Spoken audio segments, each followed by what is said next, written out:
विष्णोर्नाम सहस्रम् मे शृणु पापभयापहम्। यानि नामानि गौणानि विख्यातानि महात्मनः ऋषिभिः परिगीतानि तानि वक्ष्यामि भूतये। ऋषिर्नाम्नाम् सहस्रस्य वेदव्यासो महामुनिः छन्दोऽनुष्ठुप् तथा देवो भगवान् देवकीसुतः। अमृतांशोद्भवो बीजम् शक्तिर्देवकी नन्दनः त्रिसामाहृदयम् तस्य शान्त्यर्थे विनियुज्यते।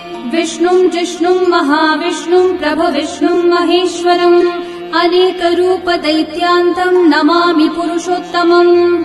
अस्य श्रीविष्णोर्दिव्यसहस्रनामस्तोत्रमहामन्त्रस्य श्रीवेदव्यासो भगवान् ऋषिः अनुष्ठुप्छन्दः।